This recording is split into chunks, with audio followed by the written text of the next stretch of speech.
delay. There is a moment in every life when you decide to rise, to stand taller than your fear, to speak louder than your doubt, to chase the vision that sets your soul on fire. This is that moment. And here, we walk it together with stories that awaken, voices that inspire, and truths that set you free. This is Positive Talk with Kevin McDonald, where hope has a voice, and that voice is yours.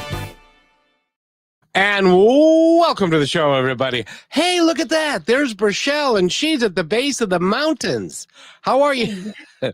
How are you, Burchelle? I'm doing well, and it is beautiful here at the base of the mountain today. Everything is changing color, and it reminds me of the seasons that we go through and our experiences, and of course our story. That's why we're here, is to share stories. So we have the perfect guest for that today. We have Maddie Andrews with us.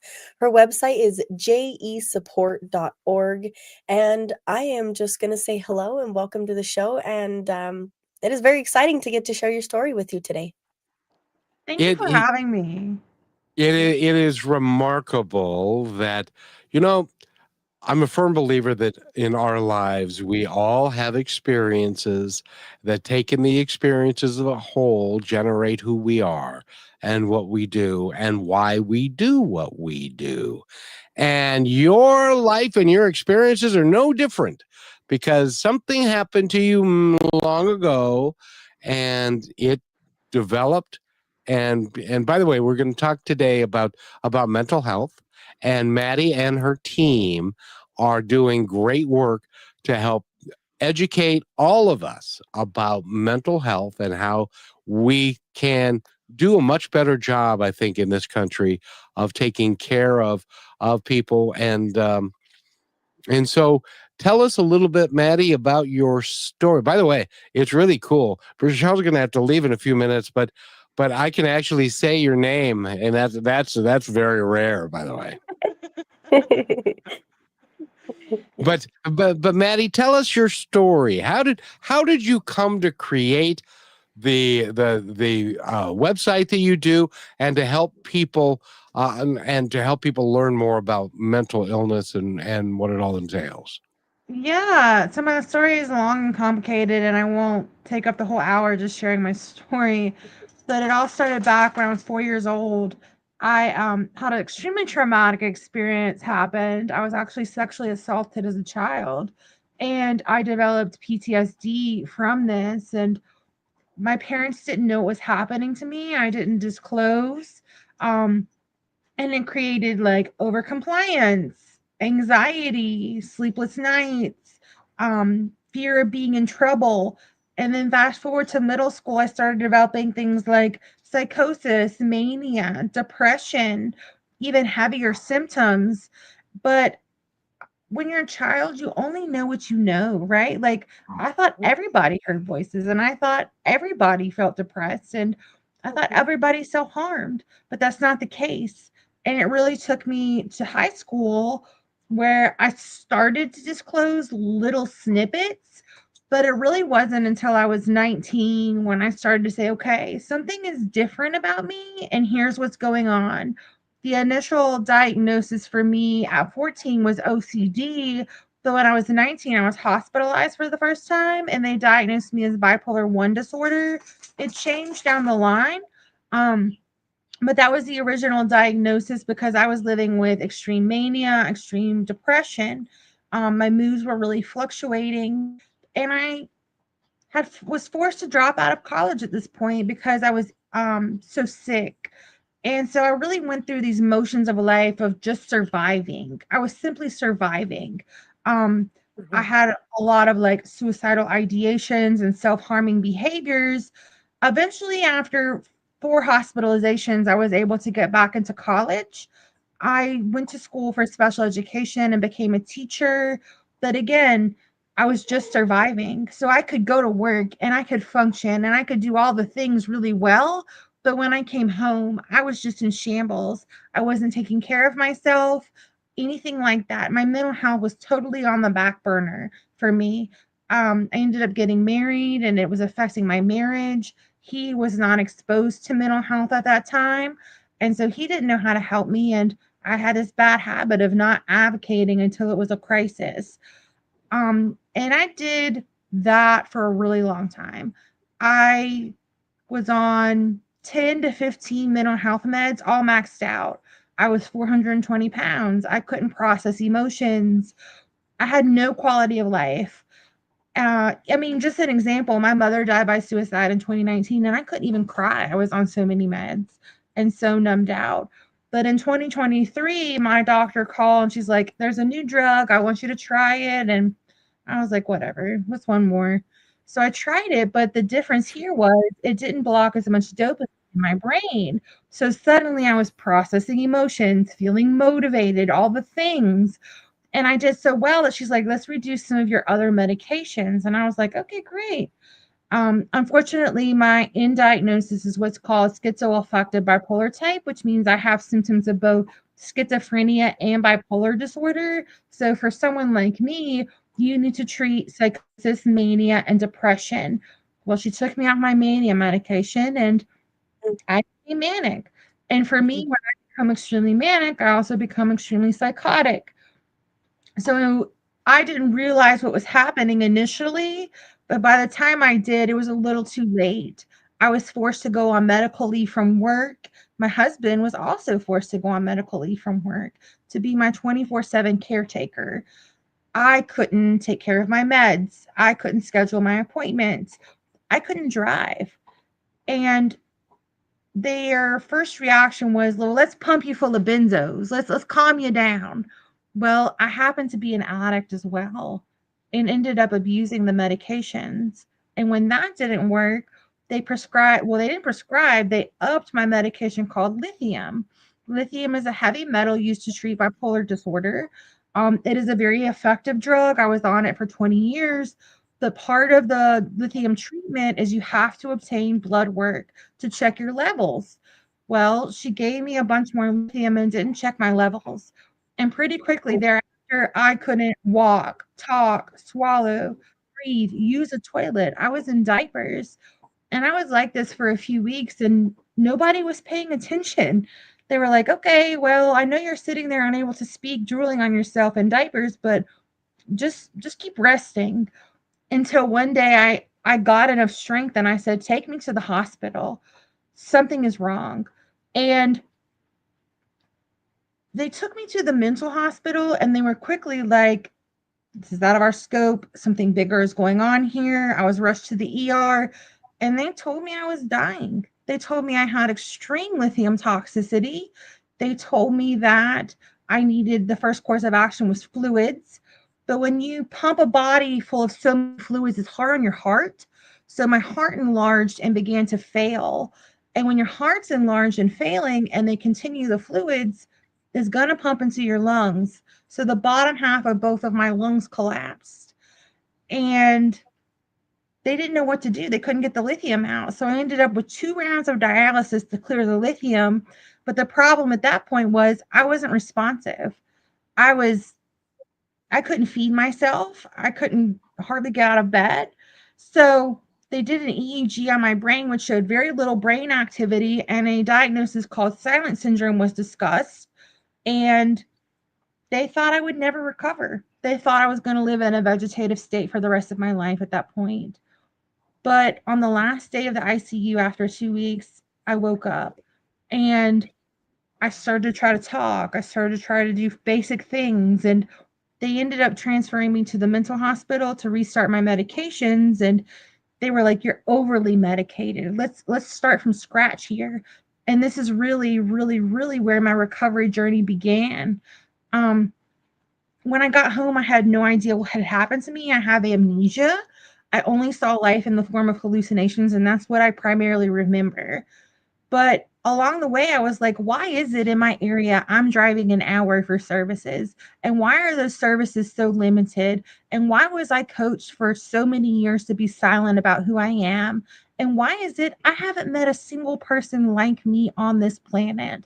So 4 months after coming home, I made a miraculous recovery and I created my own nonprofit, J&E Support Group, with that mission in mind so that no one else has to feel less alone.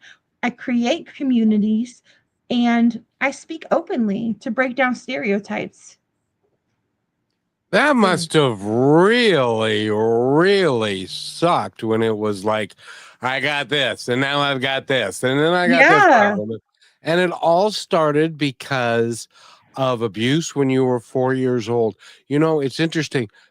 That is more common than our society is willing to admit, that right. children are abused by people that they know, and it causes PTSD, and it causes a lot of these things that kind of, if not treated carefully, and you can't just throw pills at it. You discovered that, right?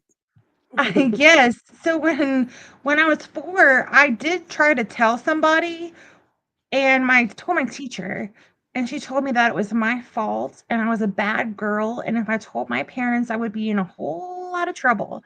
So I didn't get any kind of treatment until I was about 14, and they did introduce the topic, okay, medication versus no medication. My mother was very for medication, my father was very against medication, but I wanted that magic answer. Oh, give me a pill and it'll be gone. Of course I want that. But what I had to learn the hard way is that it's not just a magic pill. You have to change your whole lifestyle to enter recovery.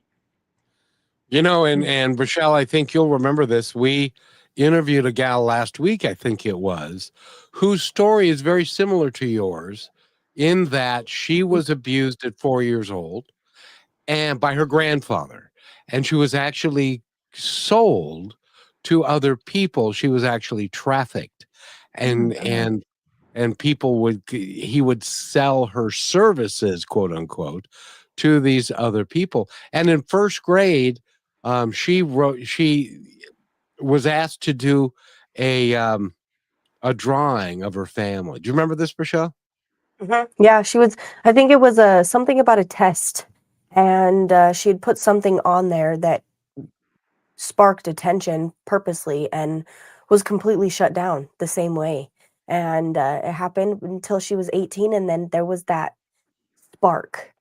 And our lives can get pretty dark, and things get really deep at times, but all it takes is that spark, because then darkness cannot exist in the light, and something has to go upon that. So it's like you lit your own match. Like you just woke up one day, and something more than you knew that there was more of a purpose that you had going through all of this, no matter who people saw you as or judged you as. And you were able to not only prove them wrong, but help other people along the way.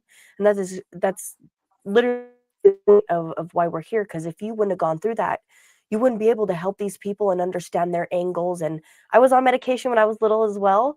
I remember being about 6 years old, and I was sitting in the hallway, and I wanted to run. I wanted to run so bad. I wanted to get up and I wanted to move, but I couldn't. I couldn't move. And it took a long time, going through a lot of weird things as a very young child, to be like, hey, she usually like never stops talking or moving or anything, and she's just still. And it was just like it was almost a fearful state. But being a child, you don't understand that. And do you, in your work, do you help people do that too? To pay attention to the little things with the kids? Was that huge for you as a teacher, to really, really try to be there for them in that way? Right. It was, as a teacher, you're front line. You have to observe these things that's Hmm. happening in children's lives and not be afraid to speak up when you see it.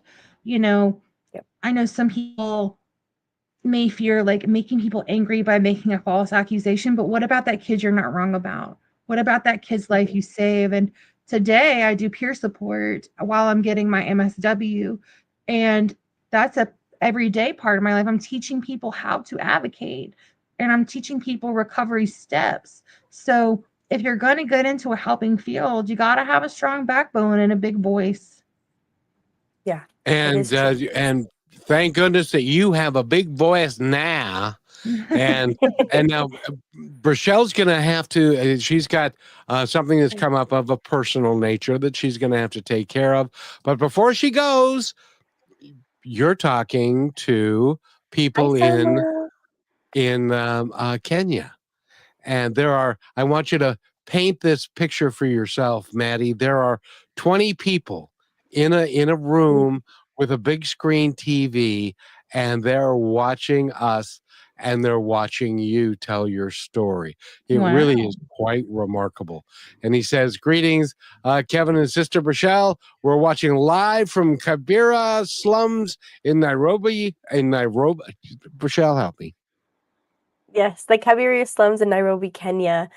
He's saying, hello, Maddie. We're listening. His team of 20, as Kevin said. I have actually gotten to see that. And thank you for joining us in Samuel. We love you and support you. Thank you for supporting us and sharing the story of Maddie with us.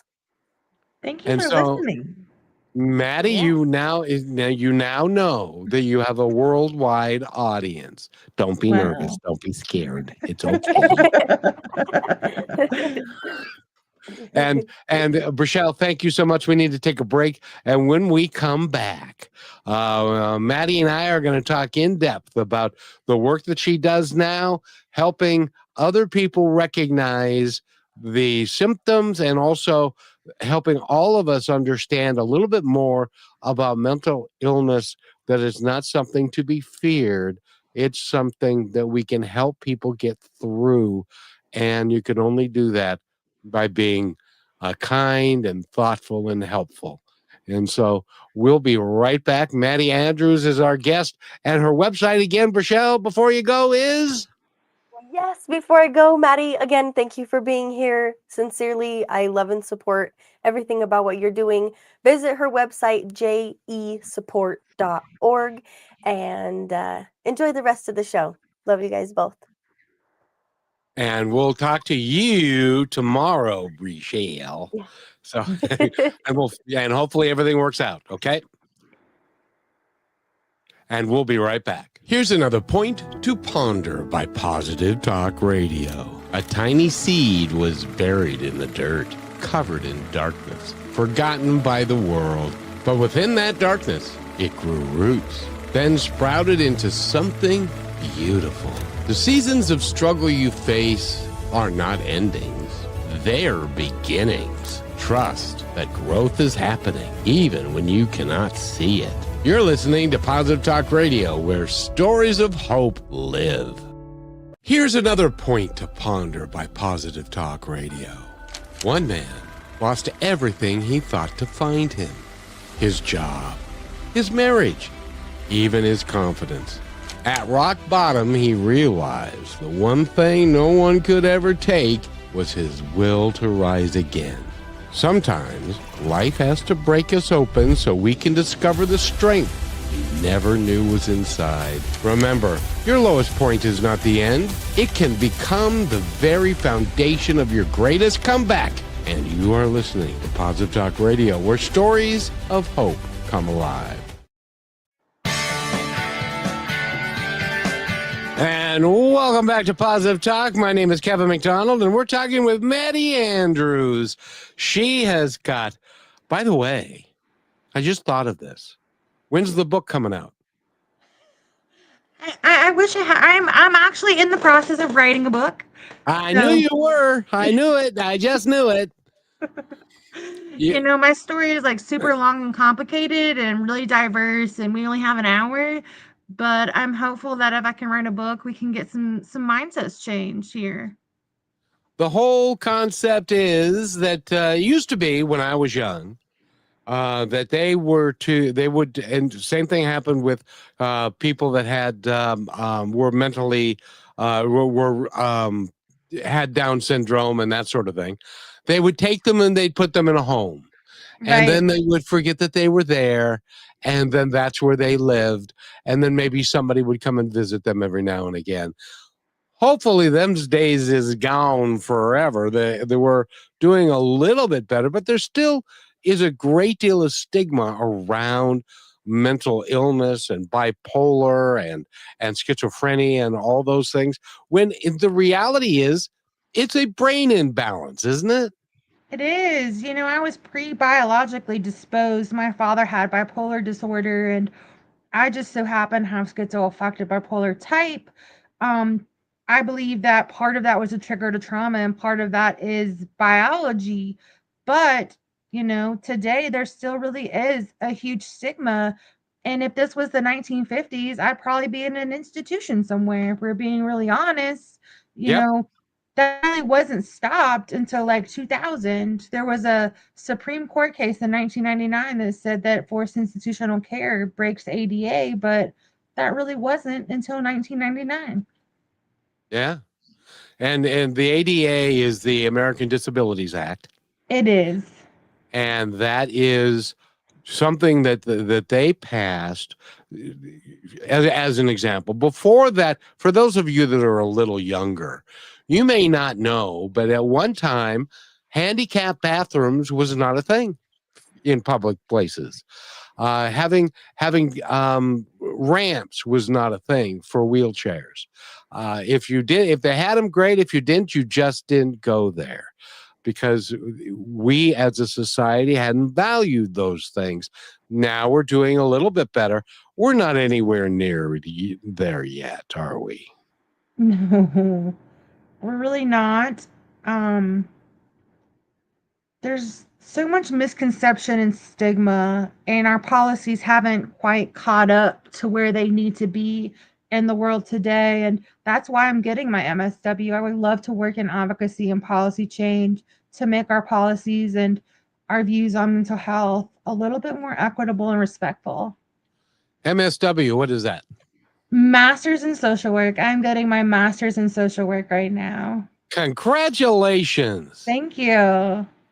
That must make you feel really, really good. It does. When I got well from the lithium toxicity, I went full force. I was like, I'm going to start an organization. I'm going to get back to work. I'm going to work full time. And I'm going to do graduate school full time on top of all of that. And people were like, whoa, wait a minute. You still have a diagnosis. You need to slow down. And I use that doubt as motivation to do more and more and more. But I realized today is okay, I've been a bit on a yes campaign. I don't turn a lot down, but I have to take care of me too. Like self care is just as important.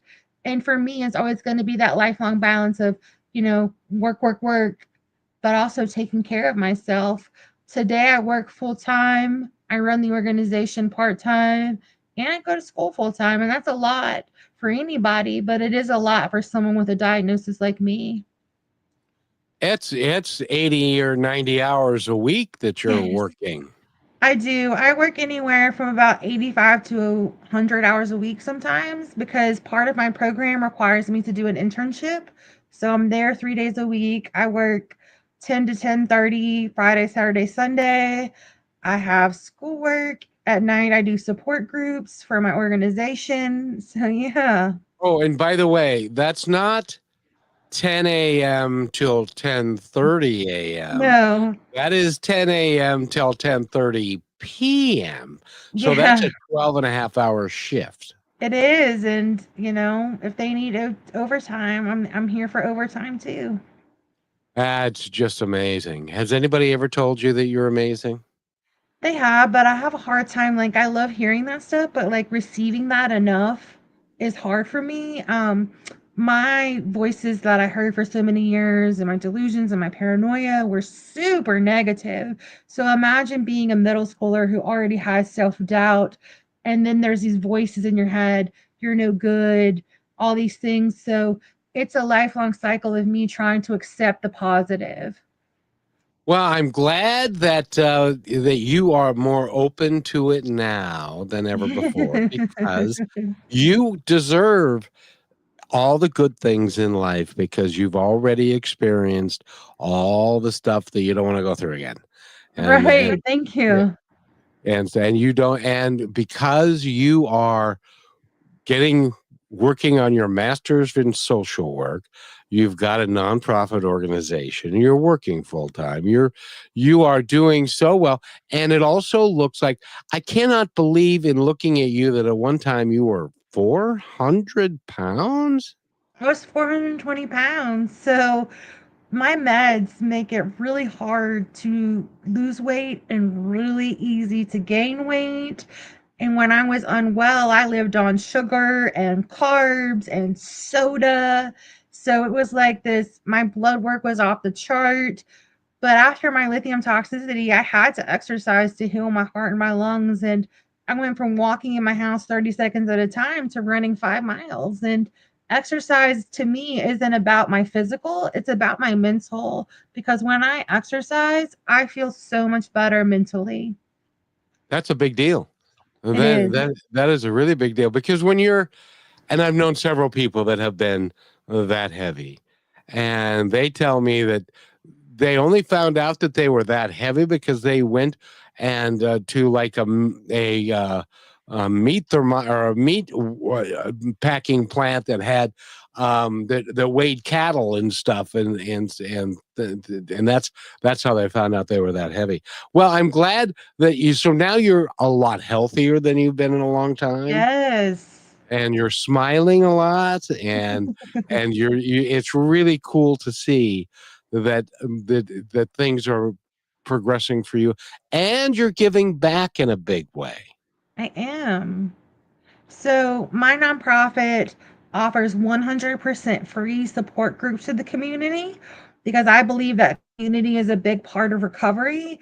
I also believe mental health care needs to be equitable, accessible, and affordable. That's my passion. So I provide all my services 100% free. We also offer speaking engagements, not just myself, but some of my community partners as well. We will speak about mental health for education and awareness purposes. We're also developing a new initiative, a free resource that will give an insight for the community about what it's like to live with mental illness. I don't know if you've ever heard of a reentry or poverty simulation, but it's to give a day in the life of someone in those shoes. And we're developing one for mental health. So you'll be given a diagnosis and you have to walk the day in a life by visiting the tables. Maybe you need to get insurance. Maybe you need to go to the pharmacy. Maybe you need to disclose at your job. Like all the things someone who may live with mental illness might have to encounter, which will follow up with available trainings that are also free in our community. You know, one of the things, Maddie, that we love to do here is to bring people together. And Sam Wells says, "Amazing, Maddie Andrews. We will work together, networking, so that this program will reach here in Kenya, as well as around the world. So, congratulations!" And it's, you know, I have discovered that there are, as much negativity, hate, division, and fear that's out there, that there are people who are really doing great work. Now, you are doing all of this in your nonprofit, and you're doing it all for free. So, do you take donations? We do. We run on currently we run on fundraisers and donations. We hope to get some grants in the future, but we don't get donations and we're working for free. The first year of the nonprofit, it all came out of my pocket, and I do it out of love for my community and hope that somebody else can heal from this. So yeah, that's how we function. And so I'm putting it out there. If you would like to donate to this really wonderful cause, you can by going to your website, which again Yes. is jesupport.org. There's a form you can fill out to contact us, or my direct email is on there as well. and you can, if it's, well, first of all, I don't know anybody who in their world does not know somebody who has some form of mental illness, whether it's PTSD, whether it's bipolar, whether it's schizophrenia. There's bulimia, and there just are so many things that go along with the human condition that need some help sometimes. And most people, if they're in a family situation and their family doesn't recognize it, or she's just always been that way, yeah, or things like that, this work that you're doing can be very, very helpful to people to get an understanding of. I give you an example. My brother was married to a young lady who had bipolar, and he was married to her 2 times. They got married, then got divorced, and then they got married again, and then they got divorced again. And because she could not, she wouldn't take her medication. And so she would go from being a wonderfully happy person who fulfilled every last desire of his. And then a couple of days later, she would call the police on him because she had gone down the other direction. And people didn't really know, and this is 20 years ago. People didn't really know how to deal with that and didn't know how to handle it. And so it became tough for him and tough for her. And it's a really difficult thing for families. So if you have that happening in your family, you can donate because she does a lot of really good work. And again, that website again is jesupport.org. And we need to take a quick break for our halftime. And when we come back, we're going to talk about, okay, you've gone through such amazing things. What's going to happen next for you? And we will be right back. You're listening to Brushwood Media Network, the best in syndicated talk, news, and entertainment shows. Here's another point to ponder by Positive Talk Radio. A sailor in a storm once battled waves so fierce they nearly sank his ship. He discovered storms, they don't last forever, but strong sailors do. Life will shake you, test you, and even try to break you. But if you hold steady and keep moving forward, the skies will clear, and when they do, you will see how powerful you have become. You are listening to Positive Talk Radio, where stories of hope come alive. Hey, while we're on break, here's something to remember. Life is not always easy. We all face challenges that weigh us down, but even on the heaviest days, positivity can still be within reach. One story, one kind word can shift the entire course of your day and everyone around you. That's why we're here, to remind you that you're not alone and that hope is always possible. And now we're coming back, so thank you for listening to Positive Talk Radio. And welcome back to Positive Talk. My name is Kevin McDonald, and Maddie Andrews is with us.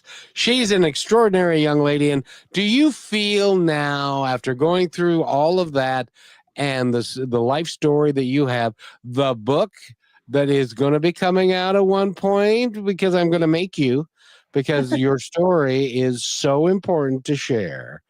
Do you feel like you're in the process of accomplishing some great things? And if so, what's next for you?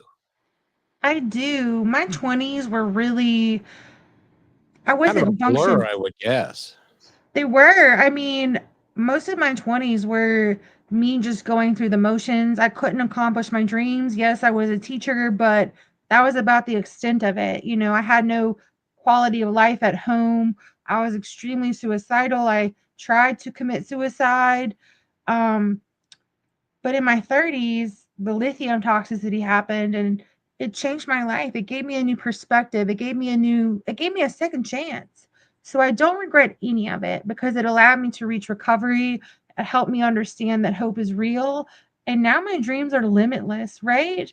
Like, could I work in policy as a lobbyist on a big level in the political arena? Absolutely. Could I expand J&E and enter advocacy into our program and work there full time? Absolutely. Could I go get my doctorate and become Dr. Maddie? Absolutely. I just see the sky as the limit, and my dreams change every day, and they're getting bigger and bigger and bigger. I really want you. You said something that I was going to ask you about, because I think that for you to be an advocate on a national level for mental health would be a really great place for you to be, because you've got the experience and the background. You've been through it all, and now I think that you have got the the bona fides, as it were, to stand in front of Congress and say, you guys need to do something about this. Yes, preach it. That's my dream, is to be an advocate. When I started graduate school, I didn't know advocacy was like a paid job that I could do. I went to grad school so that I could do therapy on a grant level, like I do support groups. But when I got in and I heard that I could be an advocate and like get paid for it, I was like, absolutely. Like, this is amazing. You can not only get paid for it, you can get paid handsomely for it, because Yes.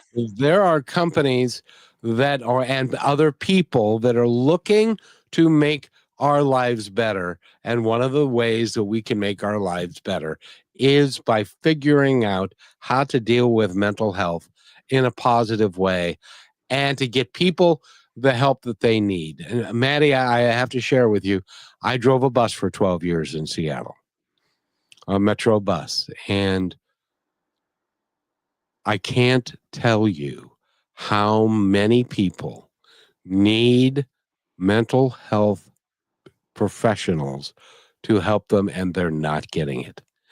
And that happened with lots of people on the bus. The homeless populations are that way.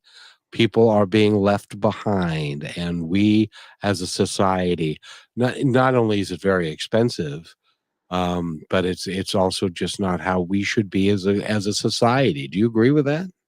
I do. I really do. And I'm glad you mentioned that it was expensive. So I'll just share a little personal story to try to shed a little light on that. So I've always had insurance through my job. I've been very fortunate. But when I changed jobs to enter grad school, I went through a period where I had to get insurance out of pocket. Um, so I researched, because my medications are very new and very expensive, and not everybody will cover them. So I researched who would accept my doctor and who would accept my medications, who would pay for them. And I found one company, and the premium is extremely high, but I was willing to pay it because I have to have my medications. So I went to go fill it the first time, and it was denied, and they wanted me to go backwards. They wanted me to go on other medications. And I was like, whoa, whoa, whoa. So I would jump through all the hoops that the insurance company required. And then they wanted $1,500 a month for one medication. Who in their world can afford $1,500 a month for one medication? Now, this isn't like a minor thing. This is the medication that enables me to start processing emotions, stop being suicidal, that changed my life, that transformed my life. I cannot live without it. I had to find coupon codes to afford the medication that I cannot live without. Now, why is it that for something I didn't choose, I am having to have so many extra expenses just to survive? Well, and the other thing that causes is when you are spending so much money doing that, you're not spending money on taking care of yourself. You're Yes. living in a place that may not be appropriate for you or is not safe. There are just so many things.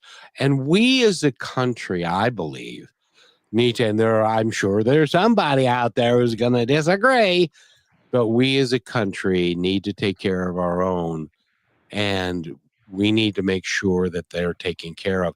I'm astounded that the insurance company said, no, we want you to start at the very beginning and take all the medications that you spent a bunch of time just getting off because they didn't work for you anymore, but we're going to go through this. And this is the insurance company? Was this run by a doctor? Did they know what the hell they were talking about? Or were they reading it out of a book? They did it because it's cheaper. Those meds have been around for so many years, they're generic. And my medication is new and not generic.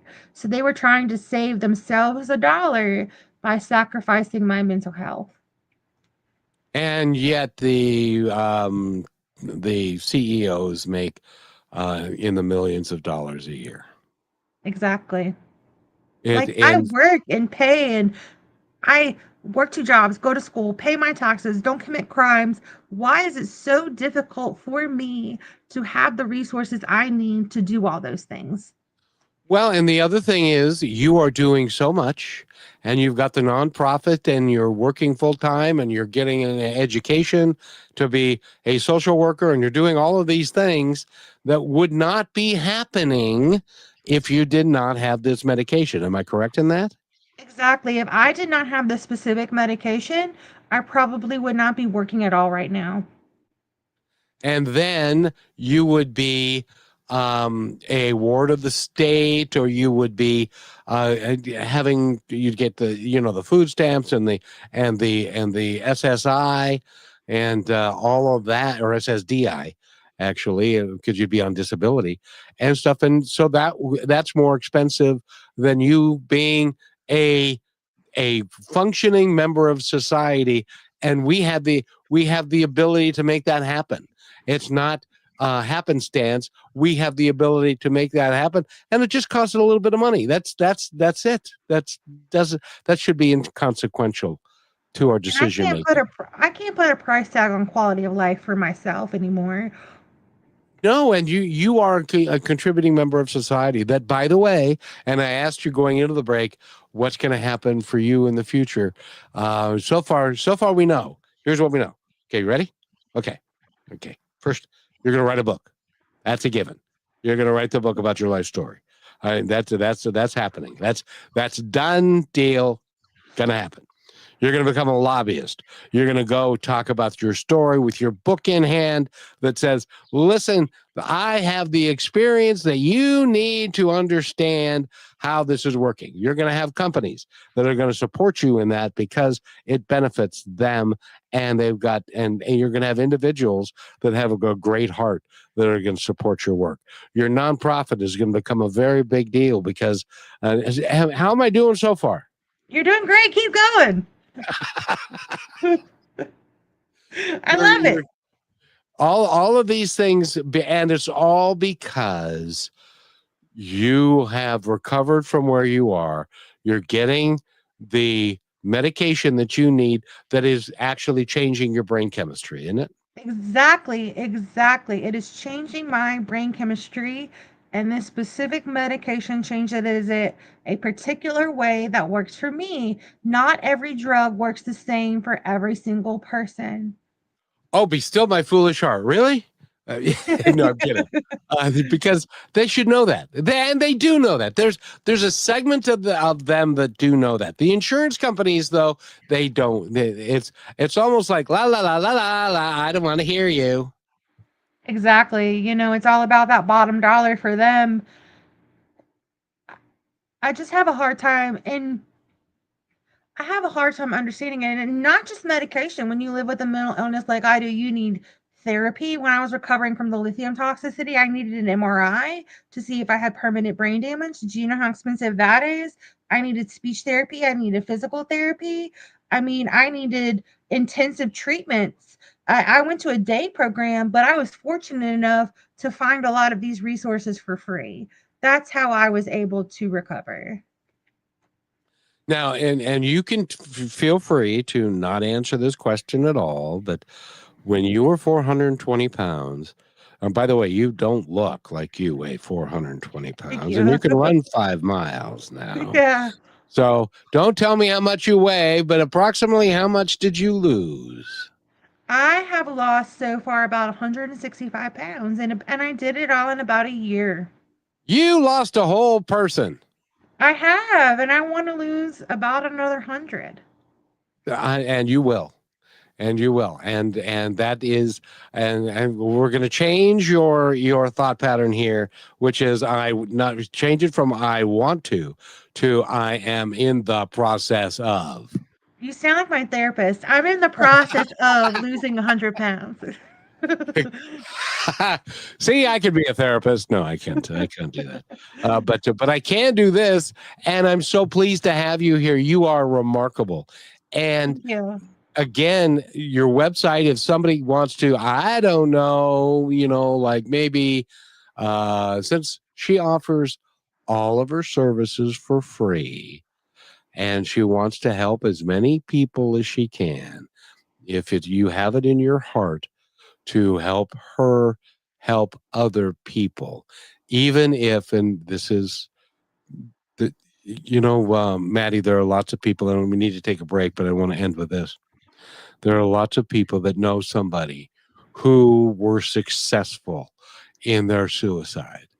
And if Yes. you know somebody who was mentally ill who needed help, was not able to get it, and they ended up taking their own life, and which is really not even their fault at all. It's just because of the mental illness and what was going on with the brain chemistry. If that happened to you, I implore you to reach out and support Maddie and her work, because and you can do it in their name. And Yes. I know that you would certainly accept any of that. And so, if they want to donate to you, how do they do it again? Visit jesupport.org. It is a big deal, kids. And by the way, I have to tell you, and I don't know that anybody's ever said this to you before, but you have a lovely smile. Do you know Oh, that? thank you. You have a lovely smile. You've got a great energy about you, because you are now living the life that you truly, truly want to live. Hope and recovery are very real. They are indeed. We need to take a break. It's our last break, and I want to talk about, and this is in line with what we've been talking about, because in order to be kind to another human being, you have to start being kind to yourself first. So be kind to yourself and then be kind to somebody else. And this is what I mean. The strength of staying kind from your friends at Positive Talk Radio. Kindness is not weakness. It takes real strength to stay kind in a world that often rewards anger, ego, and control. Being kind means choosing to act from your values, not your wounds. It means showing grace even when no one's watching. But kindness doesn't mean being passive. It doesn't mean letting people take advantage of your time, your energy, or your peace. You can be kind and still say no. You have a soft heart with firm boundaries. The strongest people I know are the ones who choose compassion without losing themselves. They've been hurt. They've been tested. And still, they choose to love and lead and to lift others anyway. Kindness is not about pleasing everybody. It's about honoring who you are and how you treat others, even when it's hard. So stay kind, stay human, and stay strong. And always remember this: be kind to one another, because each other's all we've got. And welcome back to Positive Talk, everybody. My name is Kevin McDonald, and Maddie Andrews is with us. She has and is an incredible story, and everything that has happened to you. I don't want to say this lightly, but it has led you to be the person that you are today, and is going to give you the tools to be able, like the book, and remember that the book, and and the tools to be able to really make a difference in the world of mental health. And thank you for doing what you're doing. Thank you. No, I'm not doing it. You are. You're giving me all this positive praise. Like, I'm not gonna lie here. I just had therapy before this, and I was talking about how I need to like absorb the positive, and she was like, "No, Maddie, you need to be positive with yourself." And I was like, "Oh, okay, I'll work on that." You deserve. First of all, and this goes for everybody. We've all been through stuff. We've all been through crap from time to time. But when you look at the totality of your life, the positive people that you have impacted, the kindness that you can show people, and the different things that you've done, look at your life as a continuing project, an incomplete masterpiece that you are still in the process of creating something dynamic and great for you and the people around you. That is what I would tell everybody. And it starts with appreciating and understanding who you are and appreciating yourself, because you can't really truly appreciate anyone else unless you appreciate yourself first. I'll bet you your therapist told you that too, huh? Something like that. Yeah. I was so negative for so much of my life. I had all this self-doubt, and part of that was the delusions, paranoia, and voices, and part of that was just my lack of self-confidence. But after my lithium incident, I was like, I'm amazing. Like I cheated death. Here I was, spent my whole 20s feeling like death was the only option. And here I am cheating it. And I had to give myself that pat on the back that, hey, I am a survivor. And that's amazing. It is. It is. And not only are you a survivor, you're going to help other people survive as well. That's part of my recovery. When I can help someone else, not even say I help someone else, but say someone hears this and they're like, hey, I've heard the word schizophrenia before and I thought X, Y, and Z, but here's somebody showing me that is different. If one person can hear that and change their stereotype, then everything I do is totally worthwhile. I guarantee you, you will have people that listen to this program now and in the future that will say to themselves, I don't know why I'm listening to this show now because I've been thinking about this all day or all week or all month. And they're going to listen to this and hopefully they're going to take action in a positive way to get the help that they need. There's no shame in getting help. I feel like it's really stigmatized, especially with our men, that men don't have mental health or it's weak for a man to go see a therapist or a doctor. But listen to me clearly. There's no shame in asking for help. And all my men out there, you're a human being too. It is okay to have a moment where maybe you don't feel well. Yep. And if there are things that are going on in your life and things that you are doing that you are not proud of, go talk to somebody about that because you are affecting other people around you. And Right. and and it's really, really important as a matter just like you found out when you were 4 years old and were brutalized. That doesn't you created or you over the course of time now you can help people realize that some of the things that they do and Maddie, I was just and I mentioned it earlier, I'm just shocked, absolutely shocked at the number of men, grandfathers. I know at least four people in my own life that I know that have gone through that with a family member or somebody that was close to them. And gentlemen, I'm here to tell you, leave them alone. Let them grow up. Give them a hug like you mean to give them a hug like a grandparent or like a parent, not any other way. And because you're affecting people's lives. And some of this is generational, Maddie. It goes through more than one generation. It can last up to 7 generations of these things that are going on. Somebody needs to break that cycle. And that's why I'm so excited about the work that you're doing. That you're working to break that cycle so that it doesn't happen to another little 4-year-old girl. Do you agree with that?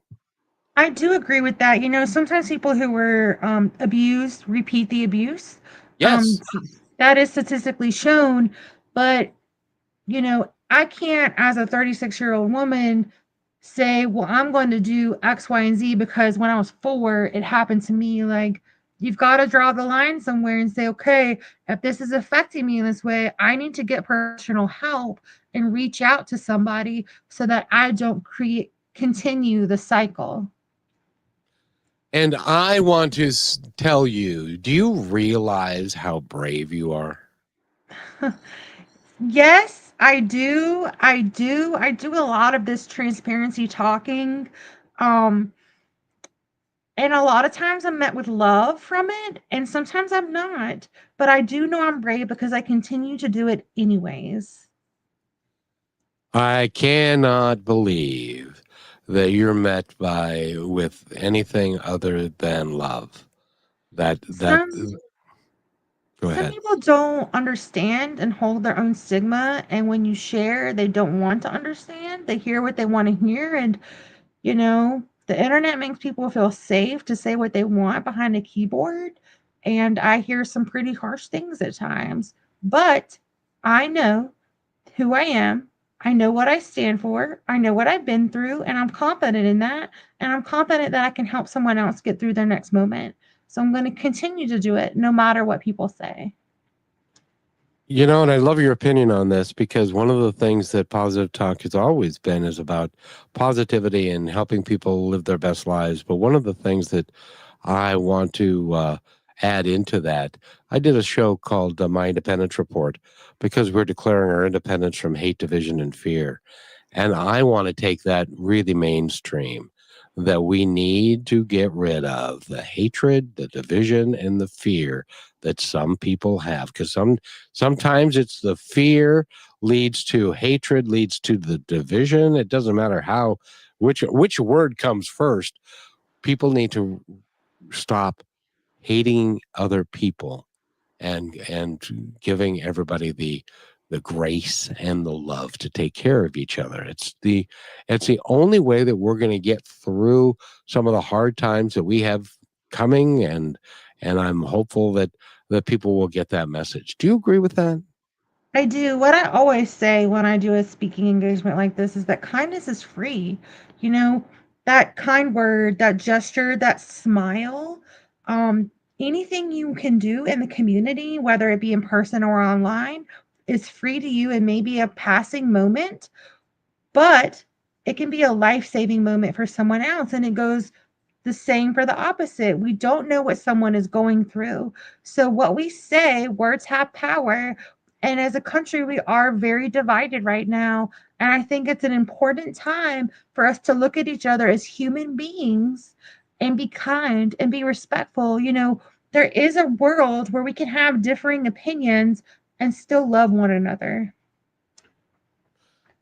Thank you for saying that. And that is so cool because I agree with you 100%. Kindness is free. Doesn't cost you anything. And by the way, for every kind act that you do, I swear this is true.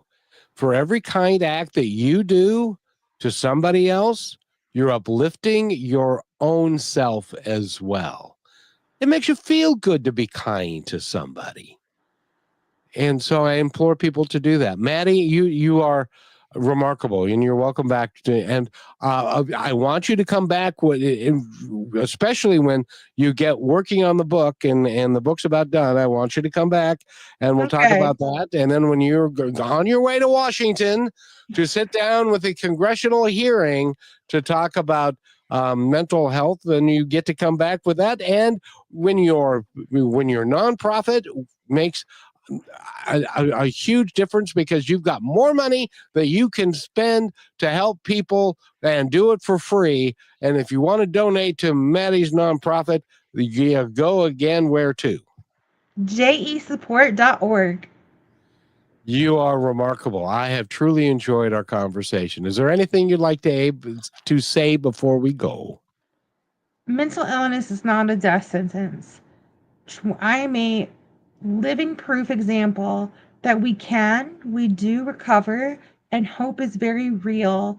If you are struggling or know someone who is struggling, reach out for support. 988 is a great resource. You can text or call if you are having suicidal ideations. Your life matters. And I'll just add to that a little bit. If you are a veteran, do 988 and hit the number 1.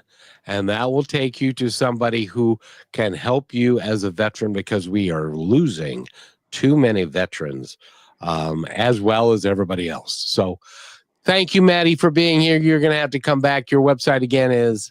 JEsupport.org. You are awesome. You have a terrific smile. Thank you for being here. I really enjoyed it. Thank you.